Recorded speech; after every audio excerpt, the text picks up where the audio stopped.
그래서 두 가지 해결책을 제시할게. 자, 첫 번째는 최소 3등급 확보 전략이야. 줄여서 나는 최3확이라고 부르는데, 이 비빌만한 어려운 문제를 맞추게 해주기 위해서 학생들한테 주입시켜보고 실험도 해보고 정말 일평생을 갈아 넣었는데, 올 한 해 공부 많이 안 해서 후회되는 사람들 많잖아. 그 친구들 이것만이라도 제대로 체화해가지고 수능 때 발휘가 된다면 너희들 지금까지 받았던 모의고사 최고점에다가 10점, 20점 더 얻게 될 거야.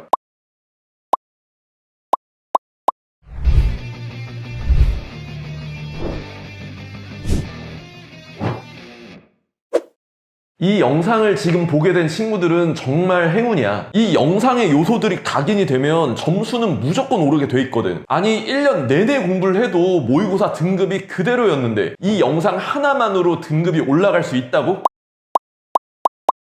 너희 모의고사 점수가 제대로 안 나오는 이유는 우연히 떠오르면 맞추고 우연히 떠오르지 않으면 틀리고 이런 우연적인 요소에 너무 기대고 있어서 그래. 그 우연적인 요소들을 전부 내가 필연적으로 나올 수밖에 없게 오늘 전부 싹 바꿔줄게. 내 영상은 선생님들이 많이 봐서 내 노하우를 전부 다 풀어내기가 좀 부담이 되는데,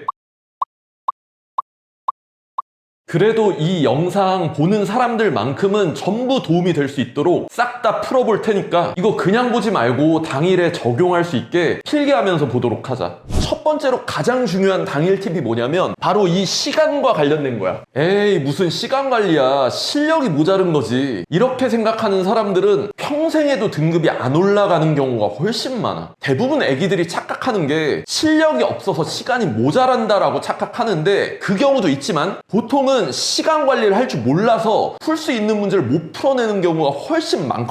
주변에 1등급 만점인 친구들이 있으면 한번 물어봐. 너는 원래 수학 잘하니까 시간 상관없이 순서대로 쭉 문제 풀면서 지나가면 되지? 대부분이 아니라고 할 거야. 내가 처음으로 1등급이 나오던 때에도 나 처음에 10문제 정도를 안 풀고 지나갔어. 전략적으로 나중에 푼 문제도 있고 모르겠으면 빨리 버리고 나간 문제도 있고 이런 식으로 전략이 있어야 된단 말이야. 그래서 두 가지 해결책을 제시할게. 자, 첫 번째는 최소 3등급 확보 전략이야. 줄여서 나는 최3확이라고 부르는데, 일단 어려운 문제에 있는 위치를 싹 다 빼고선 한 사이클 빠르게 도는 거야. 그래서 이제 너희가 버려야 되는 문제 위치가 13, 14, 15, 그리고 주관식으로 들어가면 20, 그리고 선택으로 갔을 때 28번부터 해서, 자, 이만큼을 만약에 빼고 풀었다고 쳐봐. 그러면 4구 36점을 못 맞추고 64점이 되잖아. 64점이면 6월이나 9월 모의고사 기준으로 보통 3등급 컷에 걸려. 아니 앞에 것도 어려울 수 있는데 앞에 거 못 풀 수도 있잖아요. 아니 내 말은 앞에 거만 맞추라는 게 아니라 요걸 빼고 풀면 시간이 많이 남는다니까? 시간 정말 많이 남아. 요거 안 풀고선 한 바퀴를 돌았을 때. 그럼 그 남은 시간을 잘 활용해서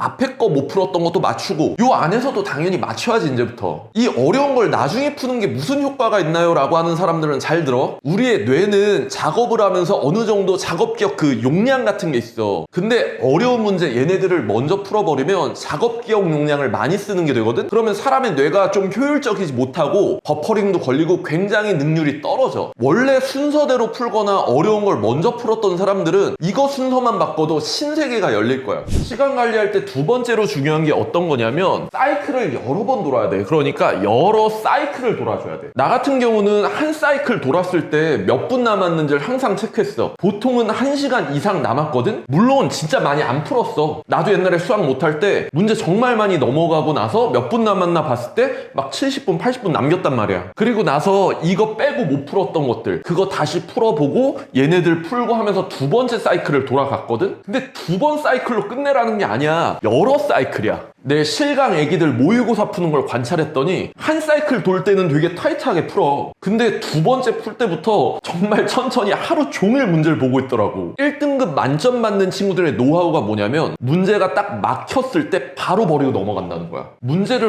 오래 보면서 퍼지는 그 텐션을 유지하라는 게 아니고 문제를 여러 번 왔다 갔다 하면서 글은 제대로 읽으면서 여러 번 제대로 시도를 하고 문제를 풀어내는 그 텐션이 되게 냉정하고 약간 타이트해야 돼. 지금 내가 얘기한 시간 관리만 잘 돼도 앞에 얘기했던 찍기 영상에서 찍을 시간 확보됐을 때 더 많이 찍어 맞출 수도 있고, 뒤에 얘기할 연산 실수라든지 아니면 풀어낼 수 있는 비빌만한 어려운 문제도 다 풀어낼 수 있게 되거든. 제발 소홀히 하지 말고 이거 써놨다가 시험 때 적용하도록 하자. 자, 실전 팁 종합본 두 번째. 요즘 들어 이게 제일 중요한 건데 어떤 거냐면, 두 번째로 우리가 연산을 진짜 잘해줘야 돼. 연산도 그냥 정신 바짝 차리고 하면 되겠지라고 생각하는 사람들이 있는데 나름의 노하우가 있어야 돼. 중하위권 학생들 시험지 보잖아? 보통 연산으로 최소 두세 문제 까고 있는 경우가 많고, 중위권이나 상위권 학생들도 연산 때문에 심리적으로 말려서 망해버리는 경우가 정말 많아. 특히 이번 육모 어땠어? 연산 정말 더러웠지? 내가 15년 이상 강의하면서 학생들 지켜보니까 연산 습관이 나빠서 오락가락한다 이콜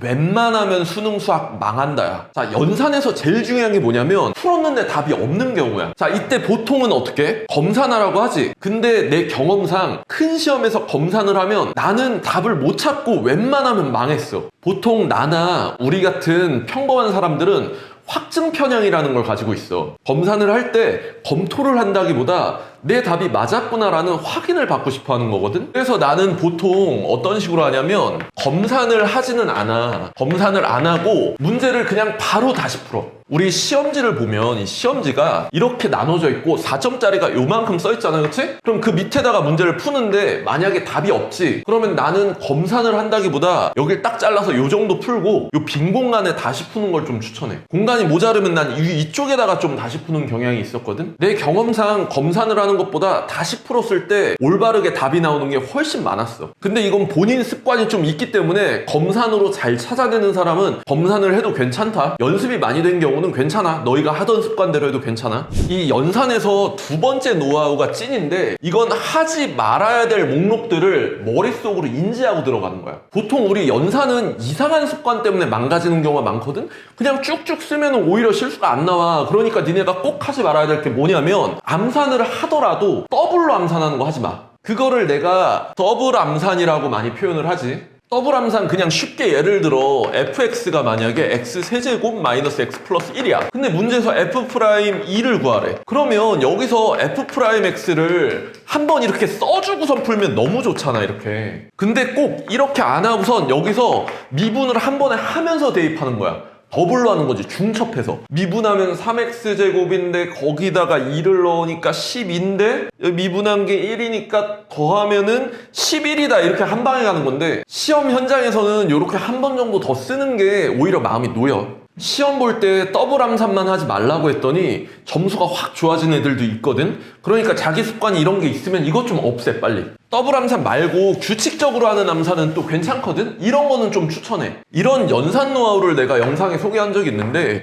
1부터 3까지 x 세제곱 빼기 3x제곱 플러스 x 플러스 1, 만약에 얘를 적분한다고 쳐봐. 일단 얘를 적분을 하면 하나 주고 분모니까 4분의 1에 x 4제곱, 얘는 빼기 x 세제곱, 얘는 2분의 1의 x제곱 플러스 x, 여기에다가 지금 1, 3을 넣고 뺄 거 아니야? 근데 시험 현장에서는 이 분수 계산이 은근히 까다로워. 그래가지고 시험이 말려버리는 경우도 있거든? 그래서 더블 암산은 하지 말고 규칙적으로 암산 한 번씩은 좀 해주는 거지, 이런 노하우를 써서. 여기에다가 3이랑 여기에다 1을 다 넣고서 빼는 게 아니라 각각에다가 넣고 빼는 거야. 여기 4분의 1 써주고 여기 3의 4제곱에다가 1 넣은 걸 빼면은 80, 이 정도 바로 되지 않니? 여기도 마찬가지야. 27에서 1 빼니까 26 바로 써주는 거지. 그리고 여기도 마찬가지로 9에서 1 빼니까 바로 4. 아, 요건 더블 암산인가? 어쨌든 여기다 3 넣고 1 넣어가지고 2.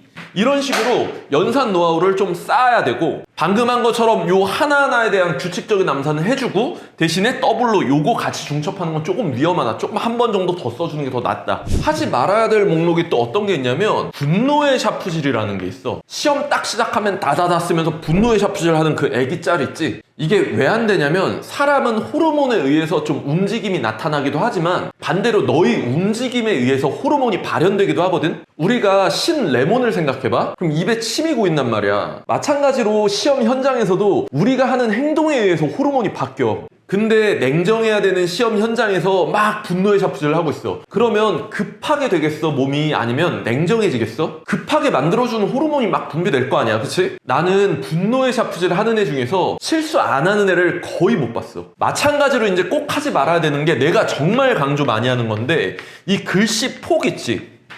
시험 볼 때 이 글씨 폭을 줄이는 게 정말 중요해. 이거는 공간 활용이랑도 좀 관련이 있긴 한데, 공간 활용도 마찬가지고, 앞에 내가 말한 대로 글씨를 막 이렇게 휘갈겼어. 이러면 호르몬 자체가 이렇게 막 떠버려. 흥분시킨단 말이야, 몸을. 근데 글씨를 좀 작게 냉정하게 써. 그러면은 타이트하게 오히려 실수 안 하고 이런 느낌이 있어. 그 느낌이 좀 든다고. 늘 얘기하는 건데 나는 실제로 글씨폭을 줄이는 것만으로도 등급이 올라갔었어, 옛날에. 그리고 내 현강 제자들도 글씨폭을 좀 줄이게 했더니 성적이 올라가는 경우가 정말 많았어. 그래서 글씨폭을 좀 크게 쓰는 사람들은 제발 좀 줄였으면 좋겠어. 이거 제발 좀 지켜줘. 그리고 여기다 덧붙여서 샤프도 두꺼운 샤프 쓰는 사람들은 글씨폭이 커질 수밖에 없어. 그래서 샤프 심도 좀 얇은 걸로 이렇게 바꿔가지고 쓰면은 도움이 더 된다. 선생님 실제로 얇은 펜으로 문제 풀 때 더 잘 풀린단 말이야, 나도. 자, 연산의 마지막 이제 팁이 되는 건 뭐냐면 메타인지를 좀 하려고 노력을 해야 돼. 이 메타인지가 뭐냐면 본인 스스로 잘하고 못하는 거에 대한 그 판단이 좀 빠르게 돼야 되는 거거든. 실제 공부를 잘하는 친구들은 메타인지가 굉장히 좋대. 예를 들어서 영단어를 외워 그러면은 외우는 양은 비슷비슷하대. 공부 잘하는 애 못하는 애. 근데 공부를 잘하고 메타인지가 뛰어난 애들은 내가 1시간 안에 뭐 50문제밖에 못 내요. 이 자기 능력을 아는 거야. 그래서 50문제에 집중을 하는 거지. 반면 메타인지가 좀 안 되는 애들은 본인 능력도 안 되는데 뭐 1시간 동안 영단어 뭐 200개 300개씩 외우려고 시도를 한다는 거지. 마찬가지야. 시험 현장에서도 본인 능력이 되지도 않는데 뭐 더블 암산 한다든지 이런 게 없어야 돼. 그래서 너희가 최근에 봤던 실무를 꺼내가지고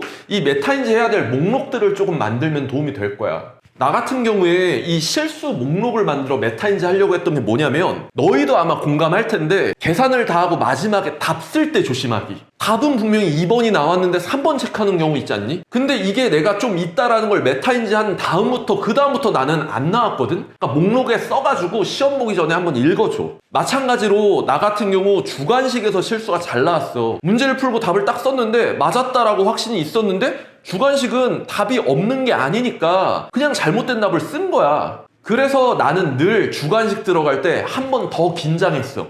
주관식을 내가 잘 못 쓰니까 내 스스로 주관식에선 좀 더 조심하자. 이런 식으로 인지를 하잖아? 그러면 진짜로 실력이 좋아져. 자, 시험 당일 성적이 올라가는 세 번째 팁. 이게 가장 중요한 건데, 앞에 두 가지는 원래 니네가 가지고 있는 점수를 먹는 거야. 쉽게 말해서 숨은 키를 찾은 거라고. 근데 지금 말할 마지막 거는 뭐냐면 너네 숨은 키에다가 진짜 키를 늘리는 거야. 하루 만에 그게 된다고? 자, 얘기를 들어봐. 너네가 시험을 보고 나서 집에 왔더니 아, 이거 그때는 안 떠올랐는데 이거 지금 보니까 풀 수 있겠는데? 이런 문제 있잖아. 아니면 어려워서 못 풀어낸 문제이긴 한데 여기서 조금만 뭘 더 생각했으면 맞출 수 있었겠다는 아쉬운 문제들이 있잖아. 그거를 나는 비빌만한 어려운 문제라고 부르는데, 그 비빌만한 어려운 문제를 태도를 바꾸고 이 팁을 써가지고 맞춰내는 거야. 자, 세 번째 뭐냐면 비빌만한 어려운 문제. 우리가 시간을 잘 관리해서 남겨도 이 비빌만한 어려운 문제를 풀어내야지 결국은 등급이 진짜로 올라가거든. 이 비빌만한 어려운 문제를 맞추게 해주기 위해서 학생들한테 주입시켜보고 실험도 해보고 정말 일평생을 갈아 넣었는데, 자, 이 세 가지만 알면 돼. 그 첫 번째가 뭐냐면 특이성이야, 바로. 자, 이 특이성이라는 게 뭐냐면 국어, 영어에는 글 힌트가 있지. 그치? 근데 우리 수학에는 글 말고 힌트가 또 있어. 우리는 숫자를 쓰거든? 숫자나 식에 뭔가를 숨겨놔. 그래서 숫자나 식이 뭔가 특별하지. 그럼 그걸 좀 집중해서 보면은 못 풀어낼 문제도 풀 수가 있는 경우가 생겨. 원래 이 특이성이라는 단어가 수학적인 정식 용어가 아닌데, 내가 수학 강의 처음 시작한 15년도 더 전에 학생들이 글이나 여기저기 있는 힌트는 봐도 숫자나 식에 있는 힌트를 못 보길래 얘들아 좀 뭐 좀 살펴보자 할 때 특이성이라는 단어를 썼더니 애기들이 잘 알아듣더라고, 그때부터. 그래서 그때부터 내가 임시로 만들어 이 단어를 쓰고 있는데, 더 좋은 용어가 있으면 그걸로 기억해도 괜찮아. 어쨌든 우리는 국어, 영어와 다르게 숫자나 식이 있는 그 힌트를 빠르게 캐치하고 시험 현장에서 그걸 풀어낼 수 있어야 돼. 이거는 예를 들어서 봐야 돼. 올해 구모 있는 문제들 한 3개만 보여줄게. 자, 먼저 볼 거는 이 13번에 나왔던 함수만 한번 보자. 자, 얘랑 얘를 보고 우리가 아무것도 못 느끼면 수능 때 문제가 돼. 둘이 지금 비슷하지? y절편이 똑같은 것도 맞긴 한데 여기에다가 마이너스 x를 넣잖아? 그럼 얘는 그대로에 얘 부호가 바뀌잖아. 그러니까 여기다가 마이너스 x를 대입하면은 아 얘가 되는구나. 그럼 얘네 둘은 무슨 관계야? 아 이거 y축 대칭이구나 하고서 y축 대칭을 간파하고 간 사람이 앞서 나가는 거라고. 숫자나 식의 특이성을 머릿속에 염두하고 있으면 실제 시험 현장에서 이게 돼. 아 이거 y축 대칭인데 하고서 문제를 풀 수 있다고. 이번 구모 14번에 나왔는데 자 y는 이 x승 위에 an, bn이 있는데 자 요 부분만 보자. 기울기가 지금 3이래. 그리고 얘 길이는 n 루트 10이래. 그럼 이걸 보고서 특별한데 하고 바로 잡아내려고 해야 돼. 아 3이랑 루트 10 줬구나 이게 아니라 아 여기가 1대 3대 루트 10인데? 근데 루트 10n이네? 그럼 아 n 대 3인데 루트 10n 이런 식으로 특이성 잡고선 이렇게 작도가 되고서 문제를 풀어야 된다고. 그리고 이번 구모 15번에는 이런 식이 나왔거든? 얘를 보고 바로 맞췄어야 돼. 이거 뭐야? 누구 미분한 거야 이거? 그치, 앞에 거 미분해서 1, 뒤에 거 그대로. 그리고 앞에 거 그대로, 뒤에 거 미분. 이거는 x랑 gx 둘이 곱해져 있는 거에 무슨 미분? 곱미분 준 거야 지금, 그치?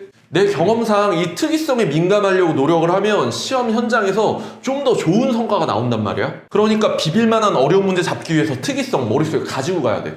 자, 그리고 우리가 비빌만한 어려운 문제를 잡아내기 위한 두 번째 방법이 뭐냐면 결국은 개념이야. 개념이랑 발상 있지? 이게 적절히 떠올라줘야 되는 거거든? 그 개념과 발상을 단서에 의해서 어떻게 떠올려야 되는지를 한번 정리해 놓은 걸 보고서 들어가. 왜 그렇게 해야 되는지 지금 보여줄게. 그리고 그 자료도 내가 줄게. 일단 한번 봐봐. 자, 이거는 2024 육모 9번이야. 내가 이 당시에 애기들 피드백을 좀 받았는데 이거 틀린 애들 너무 많아가지고 정말 많이 놀랐거든? 이 시그마라는 단서가 나왔어. 그럼 너네가 뭘 해야 되는지 어떤 개념이 있는지 쫙 다 말할 수 있겠니? 자, 간단하게 수열 개념이 뭐가 있는지만 내가 한번 뒤집어 줄게. 첫 번째 목차가 뭐냐면 등차등비가 있어. 그리고 두 번째로 어떤 게 나오냐면 시그마가 나오거든? SN이라고 써 나는.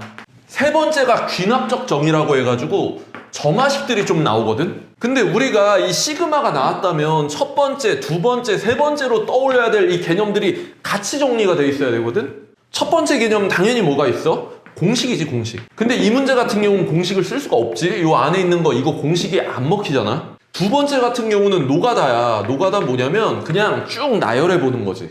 그래서 실제로 3등급 이하 학생들 풀이를 보잖아? 그럼 여기다가 1부터 n까지 해서 1 곱하기 a 1분의 1, 그 다음 3 곱하기 a 2분의 1, 그 다음 5 곱하기 a 3분의 1 이렇게 써놨어. 이 개념 안에 있는 것 중에 그래도 얘네 둘을 떠올린 거지만 이 세 번째 거 등차등비 있는 개념인데요. 그게 아니라 그건 상관이 없어. 단서별로야. 시그마라는 단서가 있지. 그럼 떠올라야 되는 건 뭐냐면 A에는 SN 빼기 SN-1이 있다. 이 개념이 꼭 떠올라줘야 돼. 다시 말하면 SN은 요거야 요거. 시그마 K는 1부터 N까지 AK를 의미하고 시그마 K는 1부터 몇 가지? N-1까지 AK 이렇게 빼도 SN 빼기 SN-1이거든. 이 문제 같은 경우도 지금 밑에다가 SN-1을 한번 써볼게 내가. 밑에다가 시그마 K는 1부터 N-1까지 얘를 써줘.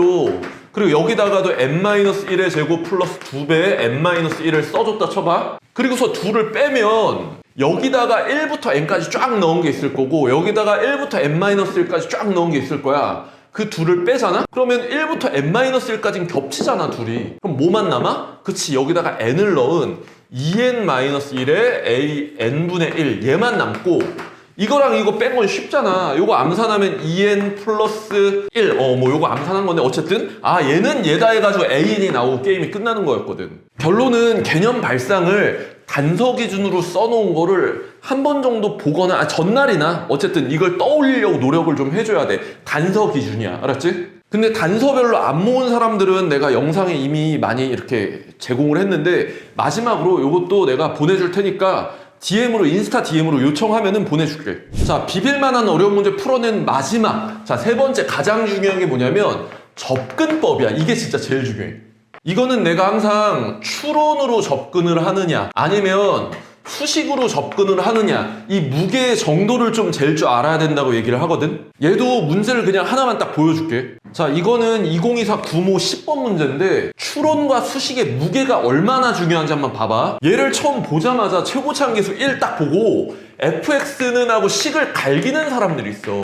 ax제곱 bx 플러스 c 한 다음에 어떻게든 접선 만들고 들어가는 건데 이거는 수식 쪽에다가 좀 무게를 둔 거거든. 그렇게 풀면 잘 풀리는 문제도 있지만 보통은 얘를 먼저 하는 게 맞아. 그래야 수식이 좀 줄어들어. 내가 말하는 추론은 진짜 추론 말고 그래프 얘기가 나오면 그래프를 그려보는 거야. 머리로 상상해서 추론할 수도 있는데 머리로 하는 건 난 추론 아니라고 해. 왜냐면 일반적으로 좀 수학이 약한 친구들은 머리만으로는 절대 추론이 다 안 돼. 그래서 여기다가 갈겨서 그려봐. 3차함수, 최고차함계수? 아, 그럼 얘는 이렇게 생겼겠구나. 그치? 그 다음에 마이너스 2,f-2랑 2,3에서 접선이 있대. 그럼 여기랑 찍어. 얘가 지금 마이너스 2,f-2라고 해주고 얘를 지금 2,3이라고 해줘. 그 다음 접선이 1,3에서 만났는데 그럼 여기가 1,3이네? 이게 지금 추론의 과정이 있는 건데 물론 수정이 필요해. 왜냐면 여기 3이랑 여기 3 높이가 같은데 높이가 지금 다르잖아. 이러면 한 번만 다시 더 그리면 되거든? 이렇게 한 번 더 추론을 했더니 아, 얘랑 높이가 같고 여기서 접하겠구나. 우선 식이 어느 정도 세우기 더 좋게 그림이 나온단 말이야. 그래서 이 수식을 여기다가 뽑으려면 얘네 둘을 연립하겠지? fx하고 3을 연립했을 때 2에서 접하고 여기 모르니까 얘를 k라고 미지수 하나만 잡아주면 식이 x 빼기 2에서 접하니까 제곱 x 빼기 k 해가지고 미지수 하나가 나오고 끝나는 거야. fx가 x 빼기 2의 제곱에 x 빼기 k 플러스 3인데 여기 미지수 k 잡아야 되잖아. 그치? 이 수식에서 또 미지수가 나오면 또 추론되어 있는 걸 보면서 찾는 거야. 안 쓴 게 지금 뭐야? 안 쓴 게 얘랑 얘를 썼으니까 얘네 둘을 안 썼겠지 지금. 그치? 그럼 여기서 이렇게 마무리 지을게. 여기서 접선의 기울기와 얘랑 얘로 만든 접선의 기울기가 같다라고 하면 식이 하나 나오지. 그러면 k가 나오지 않을까? 결국 내가 하고 싶은 얘기는 문제 접근을 할 때 수식으로만 질러내면 절대로 좋은 결과 안 나온다. 추론을 하면서 수식이랑 왔다 갔다 할 각오가 되어 있어야 돼. 근데 이것만으로 지금 모자란 사람들이 있어. 이거 감은 오는데 뭔지 아직 모르겠는데 하는 사람은 내가 접근법 영상 찍어 놓은 거 있어. 36분짜리로 굉장히 긴데 조회수가 13만 바로 나온 게 있거든. 굉장히 많이 좀 도움이 될 거야. 그거 내가 링크를 걸어 놓을 테니까 수능 전이라도 한번 필기하면서 보면은 수능 시험 점수가 달라질 수가 있어. 내가 강의를 처음 시작했던 15년도 더 전에 이해를 잘 시켜주는 강사가 되고 싶었지만 그 이상의 것도 가르쳐주는 강사가 되고 싶었어. 단순히 이해만 시켜주는 걸 넘어서 내가 가르쳐준 것들이 체화가 되려면 어떻게 설명을 해야 되고 어떻게 정리를 해줘야 될까라는 고민을 굉장히 많이 해왔거든. 그러다 보니 내가 쓰는 이 필기들이나 멘트 내용들이 멋있는 전문 지식이 아닌 어떻게 하면 너희가 실전에 나올까 하는 더 꽂히는 단어들로 구성이 좀 되게 되었거든. 결국 내 강의의 본질은 너희가 진짜 바뀌는 거야. 점수가 정말 더 좋게 바뀌는 거고 시험 현장에서 태도가 바뀌는 거고 너희가 정말 좋은 성과 내려고 안간힘을 쓰면서 바뀌려고 노력하다 보면 결국 무언가는 정말 이루어지거든. 성적이 올라가는 그 순간은 정말 찰나야. 그러니까 힘들더라도 마지막까지 포기하지 말고 꿈 잃지 말고 파이팅해서 뭔가 이뤄보도록 하자.